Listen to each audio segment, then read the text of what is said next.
Curso A Missão da Umbanda, estamos na aula 1, página 13 do livro de referência Missão da Umbanda, de Ramatiz. Segue um comentário fixado neste vídeo com o link que você é redirecionado para a playlist do curso gratuito aqui na plataforma Universalista EAD. Basta você se inscrever, ativar as notificações para começar a estudar conosco.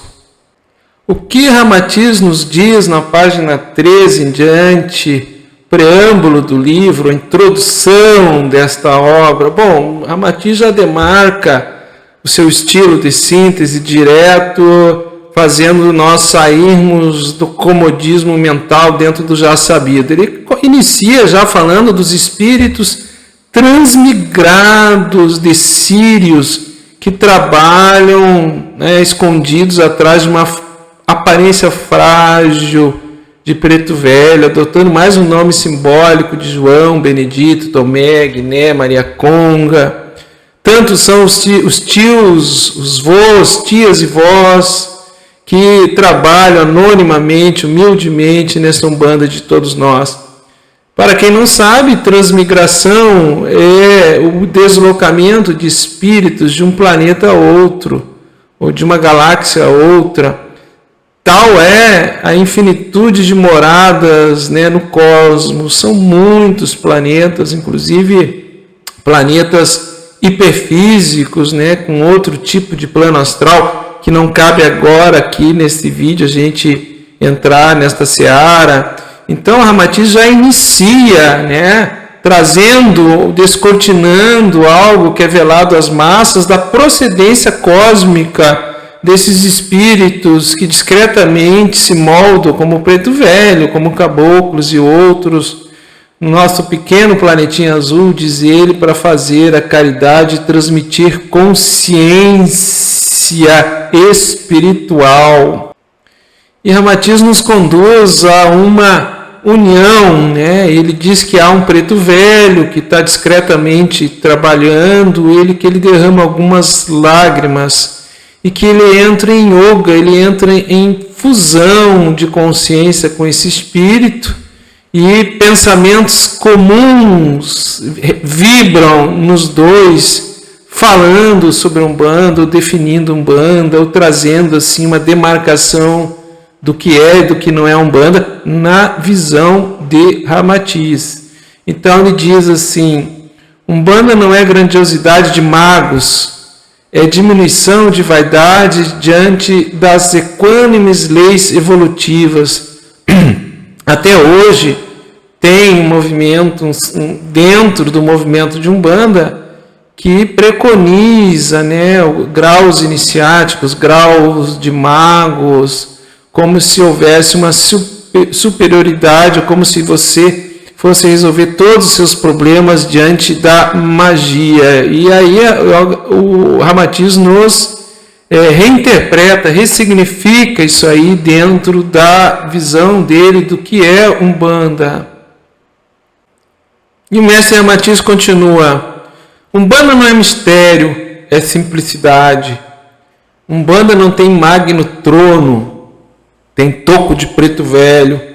Umbanda não tem cetro de poder, tem o balanço do caboclo. Umbanda não dá curso pago, ensina gratuitamente os segredos, ou seja, aquilo que está ligado ao fundamento da Umbanda, que tem que ser vivenciado, não deve ser comercializado, vendido através de cursos. É nesse aspecto que mestre Ramatiz nos orienta. Ele não é contra cursos. Imagina se um mestre vai ser contra você estudar, contra você fazer curso, mas especificamente o aviltamento através da mercantilização de fundamento de saberes iniciáticos que teriam que ser aprendidos de forma vivenciada. E continua Ramatiz: Umbanda não tem pastor de rebanhos, conduz a auto-iniciação, resgatando a criança divina interna de cada um. Então, esse processo de auto-iniciação é por dentro do terreiro. Existem os ritos, existe todo um método que ele nos predispõe a um processo de iniciação, mas não é um pastor, não é um mago, não é um ser divino que nos dá isso. Sim, é dentro de cada um de nós. O sacerdote, o dirigente, eles são meros condutores, né, facilitadores, mas por si ninguém é iniciado por ninguém. Você é iniciado diretamente com o divino, diretamente com o sagrado, com o orixá, seus guias espirituais. Esse processo de epifania, esse processo de iniciação é dentro de cada um de nós. Umbanda não tem insígnia sacerdotal que exalta, e sim vontade de servir o próximo que iguala. Umbanda é um grande serviço à humanidade. A gente nos orienta, mestre Ramatiz, que nós devemos nos colocar como servidores. Então, essa questão de uma classificação sacerdotal, de uma hierarquia sacerdotal, ela serve para disciplinar os nossos ritos, não para nos exaltar, para que um seja melhor que o outro, superior ao outro, se sentir isso como se fosse um galardão, um troféu. E Ramatiz nos diz que Umbanda é caridade. Umbanda não mata pelo orixá, ela vivifica os seres na vibração de Exu Guardião. Então, dentro da visão de Ramatiz, é ressignificado a questão da sacralização do magnetismo animal. Não há necessidade para se chegar até o orixá, o puro chá, o sagrado, qualquer utilização de sacralização de magnetismo animal. E Exu é o grande vitalizador dentro do processo mediúnico na Umbanda, esmiuçado por Ramatiz. E ele nos diz, né? Umbanda tem um maioral, Jesus, o mestre dos mestres, que se igualou aos excluídos dos templos e das religiões de outrora. Isso não quer dizer que a Umbanda não tenha outros ícones, outros mestres dentro da tradição de cada um, mas o exemplo que Jesus nos deixou como professor, seu exemplo pessoal como mestre, como yogi, ele é o maioral da Umbanda, um exemplo que nós devemos seguir. Tanto é que a grande maioria dos terreiros de Umbanda por esse Brasil, quase que majoritário, tem Oxalá, o mestre Jesus, em seus congás, em seus altares. Ramatiz nos diz que Umbanda não terá uma codificação, que ela não nasceu para ser codificada. As lideranças de Umbanda devem aprender a ouvir as muitas vozes de Aruanda que se expressam na sua diversidade, sabendo interpretar a dinâmica desse movimento, canalizando-o para a convergência que unifica. Então não é uma única voz, não é um caboclo, não é um único preto velho, são muitas as vozes de Aruanda num movimento de convergência. Tanto é que desde o advento caboclo das 7 encruzilhadas, concomitante à manifestação do caboclo, houve diversos outros caboclos e pais velhos por esse Brasil afora se manifestando simultaneamente. As diferenças de rito e formas não devem separar, excluir, e sim aglutinar, incluir. E muitas vezes a gente se prende ao rito, a forma característica ritual de uma outra casa para exaltarmos as diferenças. Isso nos separa, isso nos afasta um dos outros. Sua força sonora unificadora vem de baixo para cima, de todos os médiuns e terreiros pelo Brasil afora, por meio de centenas de milhares de espíritos que se comunicam pelo canal da mediunidade e que trabalham na divina luz, na caridade. Então, Ramatiz nos diz que não é uma única voz que predomina na Umbanda, tentando dominar, impor rituais, liturgias, doutrinas, que isso acaba gerando mais divisão e separação, e as diferenças não devem nos causar desunião, separação. Claro está que Ramatiz também aponta, né, muitas coisas que têm que ser melhoradas nessa Umbanda de todos nós, mas dentro desse espírito de convergência, de universalidade, de muitas vozes, de respeito. Umbanda não é uma religião codificada. Teve uma época, tempos atrás, que se discutiu muito a questão da codificação da Umbanda. E Ramatiz, ele é bem claro nisso aí, né? Ele nos diz: essa religião não terá uma codificação ortodoxa. cada vez mais terá verdades consagradas, amplamente praticadas à luz da razão e do bom senso.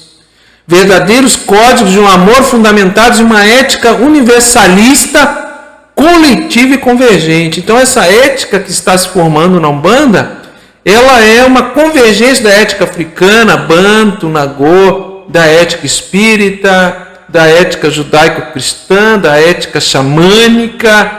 Nessa coletividade, nessa convergência se formará, né, uma ética universalista na Umbanda. Então, uma não deve preponderar sobre a outra, porque cada casa tem a sua tradição, tem a sua linhagem de iniciação.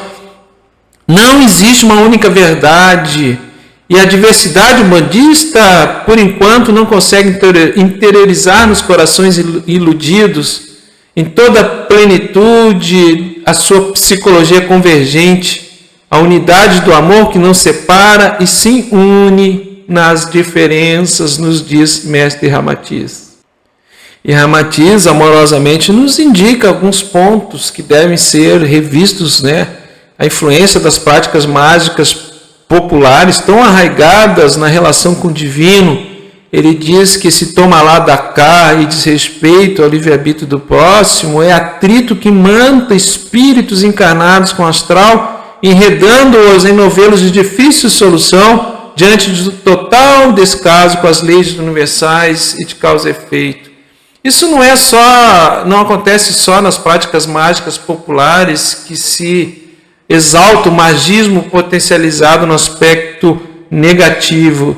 Hoje em dia isso está nas práticas holísticas, espiritualistas, está nas redes sociais, onde tantos buscam ser atendidos nos seus desejos, buscam uma magia cósmica, uma solução rápida, em total desrespeito ao outro, que aqueles ritos mais tradicionais de magia, das práticas mágicas populares, acabam sendo até, digamos assim, inocentes perto do que estão buscando hoje em dia. Tantos são os recursos nesse catálogo de terapias e técnicas e providências disponível hoje nesse arsenal online. A compreensão cósmica da origem da Umbanda, de seu esoterismo e gênese, fortalecerá a convergência de todas as doutrinas na Terra, expressando-se desde as escolas orientais até ocidentais. Diz-nos Ramatiz, mudam-se os nomes, permanece por ora os preconceitos, mas a essência divina é uma só, independente de como os homens a denominam em sua estreita religiosidade. Essa questão do preconceito, abrindo um parênteses, Ramatiz sempre exalta a magia africana no seu aspecto positivo, benfeitor, superior, desde lá a missão da Umbanda, psicografado por Ercílio Maenza, aquele capítulo sobre Umbanda, que é quase metade do livro, ele fala dos pais de segredos, antigos babalaôs, e os exalta. Então, em nenhum momento o Ramatiz ele tem qualquer senso de superioridade ou preconceito em relação às tradições africanas, muito pelo contrário. Agora, há uma camada de espiritualistas, até que se dizem ramatizianos, que tem um visível preconceito à origem africana da Umbanda. Continuando aqui, nos diz o mestre Ramatiz, cada vez mais os rituais externos se voltam-se para o interno. Por suas vezes, os filhos da fé umbandista, interiorizando-se, descobrem aos poucos o Deus vivo dentro de cada um, levando-os inexoravelmente a concluir que Ele está em tudo e tudo é. Então essa gnose, essa yoga que a Umbanda propicia de você descortinar o Deus vivo dentro de você. Ori, nosso self, nosso eu superior, esse estado de consciência de todos no um e um no todo, acalma-nos, acalma os egos, fazendo-nos concluir que só de mãos dadas, cultivando o amor, é possível nos libertarmos da prisão das reencarnações sucessivas. É missão da Umbanda ser instrumento de iluminação para despertar o Cristo interno, o eu superior, Self Ori, mostrando que a potencialidade para encontrar o caminho, a verdade do espírito imortal está dentro de cada um dos filhos de fé. Não se mostra como o único caminho ou mais um tratado doutrinário definitivo, mas serve sim como mediadora na terra para auxiliar os que buscam a união com o divino. Ramatiz nos diz que a Umbanda é perfeita na sua essência, é a luz divina, uma emanação da consciência suprema. Óbvio que o movimento umbandista em terra, feito de seres humanos, ainda tem muitas coisas a serem melhoradas, serem ressignificadas. Afinal, todos nós, seres humanos, provisoriamente num corpo físico, impermanente, que ele se desfazerá, ele entrará em fadiga, retornará à terra, estamos num processo de aprendizado. E nesse sentido, a Umbanda é uma pedagogia adequada para a consciência coletiva do brasileiro, está de acordo com os seus desígnios no astral superior. Vídeo aula 1, página 13 do livro A Missão da Umbanda, preâmbulo de Ramatiz. Fizemos alguns comentários em relação a esse conteúdo. O que você achou? Deixe seus comentários, suas dúvidas, estarei lendo a todos. Continue conosco no curso A Missão da Umbanda de Ramatiz. Até a nossa próxima videoaula. Meu muito obrigado.